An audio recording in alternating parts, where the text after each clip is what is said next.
그런데 이 시를 들으면서 한 가지 이상한데? 이런 거 느끼지 않으셨어요?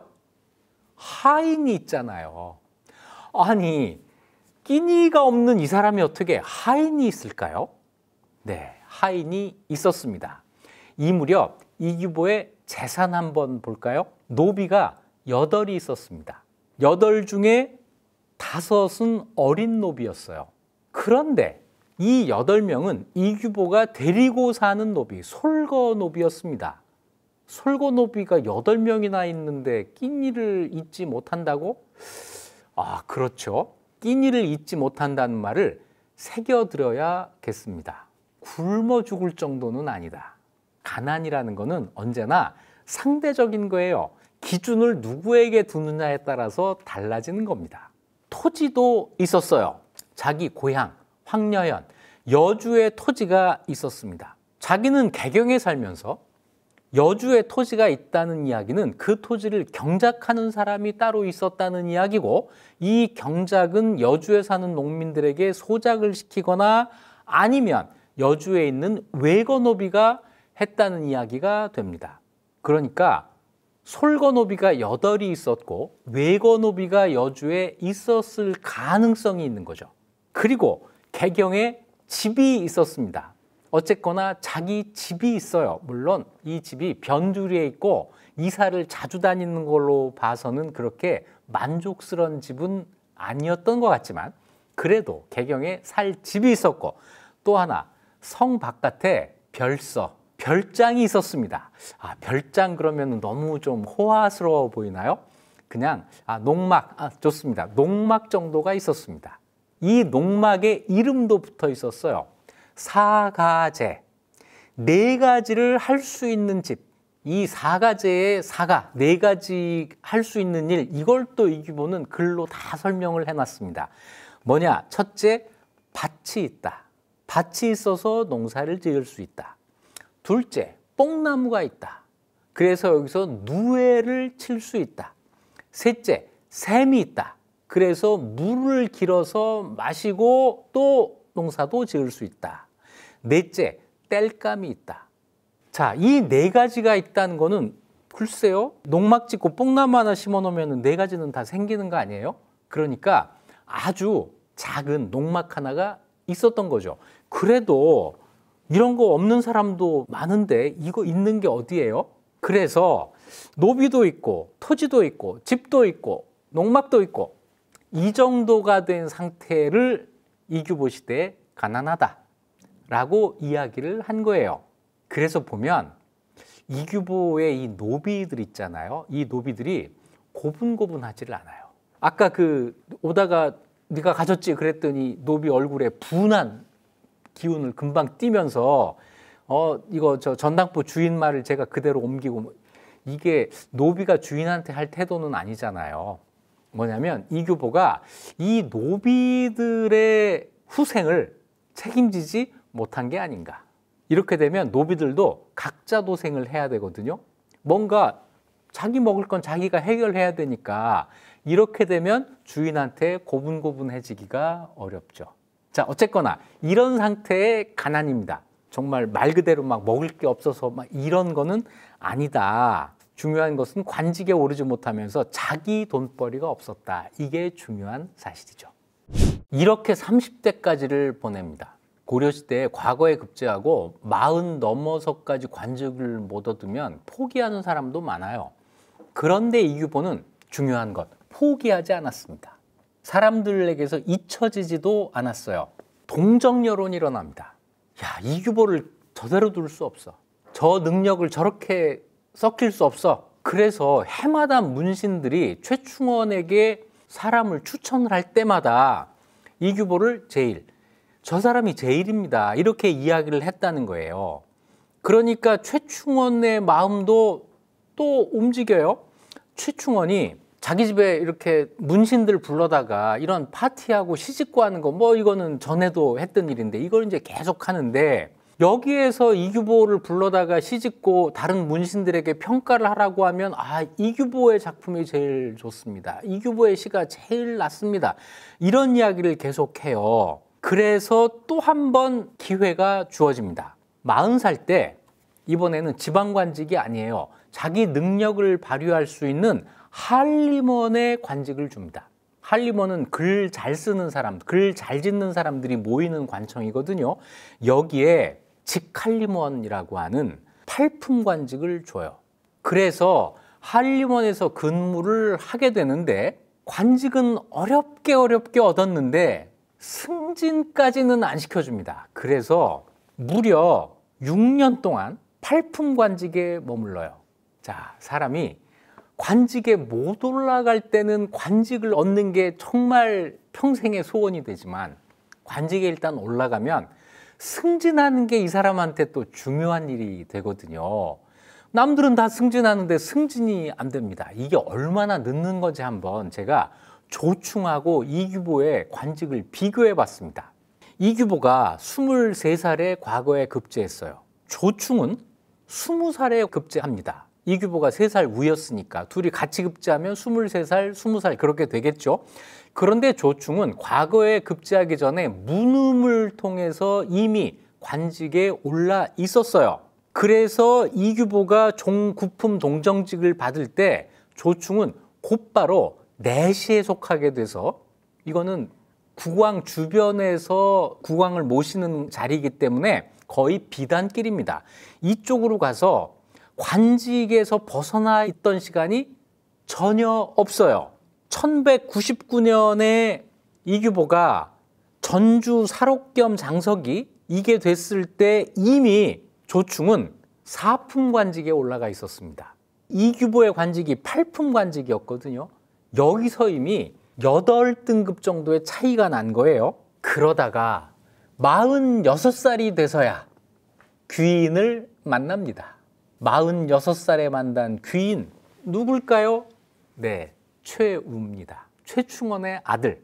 이 최우를 만나요. 1213년 이 무렵이면 최우가 이제 후계 수업을 하면서 자기 정치를 막 시작하고 있을 때입니다.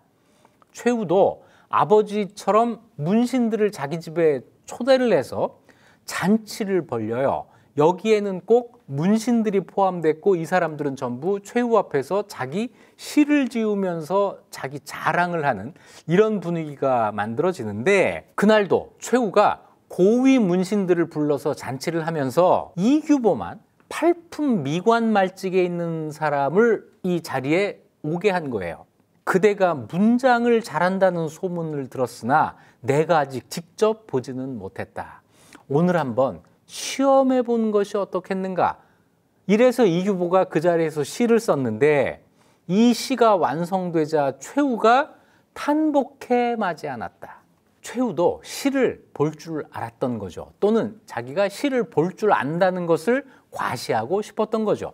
이규보의 시를 보고 탄복을 한 거예요. 그리고 그 다음 날 바로 아버지를 찾아갑니다.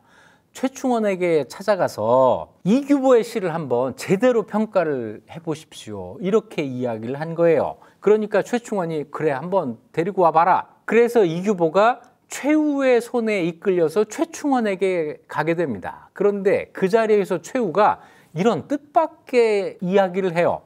이 사람은 술을 마시지 않으면 시를 제대로 못 짓는다고 합니다. 그러고는 자기 집에 사람을 보내서 발빠른 사람을 보내서 빨리 우리 집에 있는 술을 가지고 와라 해가지고 술 심부름을 시켜요. 그래서 이 사람이 술을 가지고 와서 취하도록 마시게 한 다음에 최충원 앞에 데리고 가서 시를 짓게 했는데 이 시를 보고 최충원이 감탄하며 눈물까지 흘렸다. 도대체 어떤 시를 어떻게 지었길래 최충원 부자가 이렇게 감탄, 눈물 이럴까요? 그러고는 이제 이규보가 물러나려고 하니까 최충원이 벼슬을 희망하면 뜻대로 말해라. 내가 달라는 벼슬을 다 줄게. 그러니까 최우가 그 옆에 있다가 눈짓을 합니다. 6품 관직을 달라고 해라. 6품. 이때 이규보가 8품이었으니까 6품으로 되려면은 2등급, 3등급 또는 4등급까지 올라가야 되는 거예요. 6품이 왜 중요하냐면 1품부터 9품까지 있는 관직 가운데 6품이 되면 이걸 참직이라고 해서 국왕을 직접 대면할 수 있는 위치가 됩니다.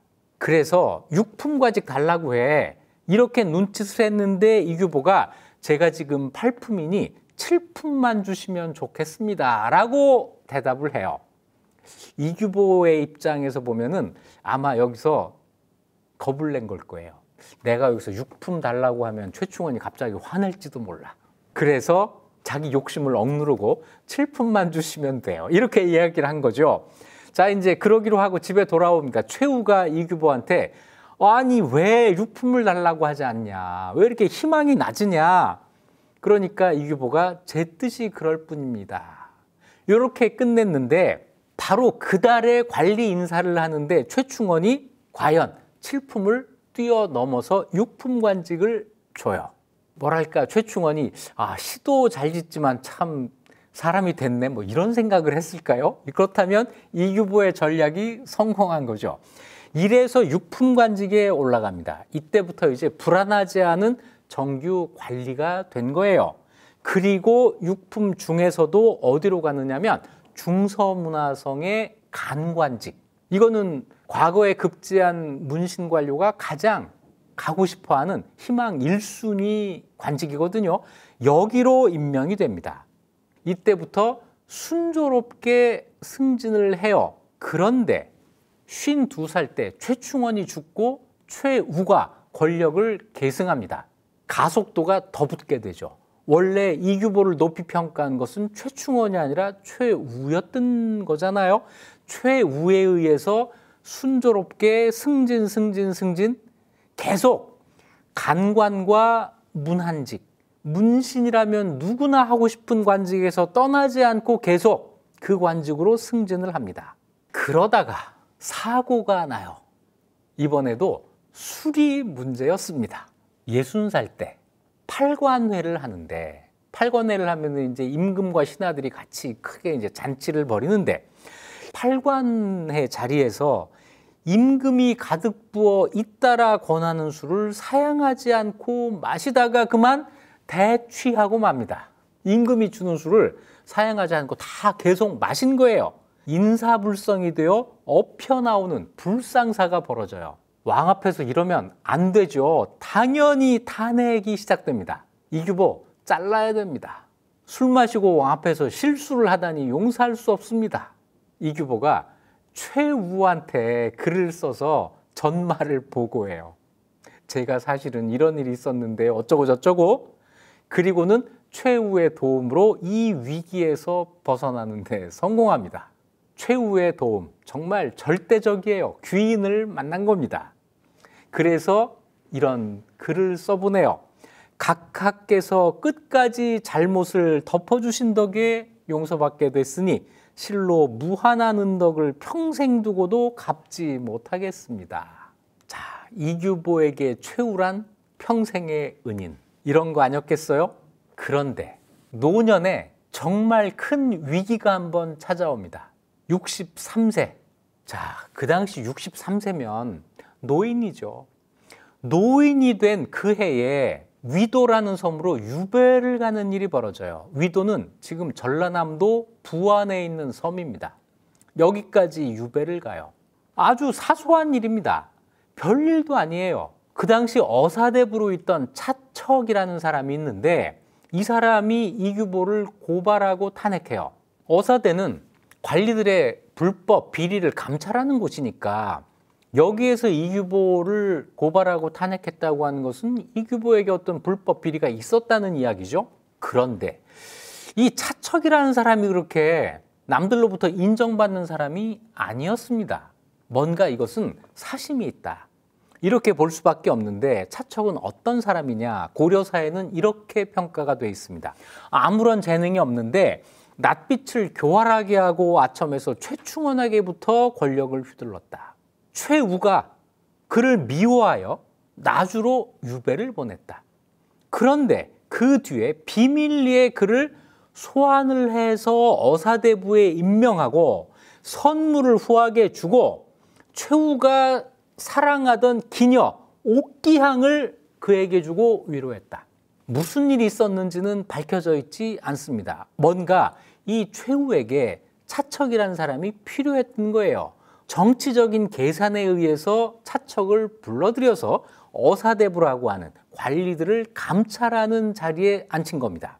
최후가 자기의 권력을 강화하는 수단으로 삼았던 거라고 보이는데 이 차척이 이규보를 탄핵한 거예요.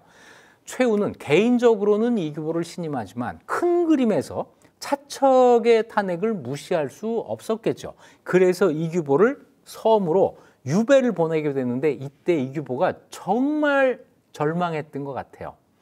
정말 힘들게 30대까지를 그렇게 보내고 40대 들어와서 어렵게 관직 생활을 시작해서 내가 어떻게 최충원의 눈에 들고 최후의 눈에 들고 이러면서 정말 어떻게 이렇게 여기까지 온 자리인데 이게 하루아침에 날아가다니. 내 인생이 이렇게 끝날 것 같으니 이를 어찌하나. 정말 절망에 빠져있던 그 순간 최후가 이규보를 또 한 번 구원해 줍니다. 위도에 도착한 지 한 달 만에 감형을 해요. 그래서 위도 유배에서 고향인 황녀로 옮겨라 라는 명령이 떨어집니다. 그리고 몇 달 뒤에는 유배에서 풀어주고 서울로 돌아오게 해요. 바로 이 해가 1231년, 고려사에서 굉장히 중요한 연도입니다. 몽골의 1차 침략이 시작된 해예요. 개경으로 올라왔는데 그때 막 몽골군이 쳐들어와서 개경을 포위하고 이런 상황입니다. 그래서 이규보가 개경으로 올라와서 복직이 안 된 상태에서 개경 문을 지키는데 동원이 됩니다. 백의종군을 해요. 이런 험난한 일까지 겪고 그 다음에 비로소 복직이 됩니다. 몽골과 전쟁이 시작됐고 이규보는 그런 어려움을 겪고 복직이 됐고 그런데 시간이 딱 맞은 게 있었습니다. 몽골과 전쟁을 할 때 이규보의 쓸모가 분명히 있었던 거예요. 뭐냐면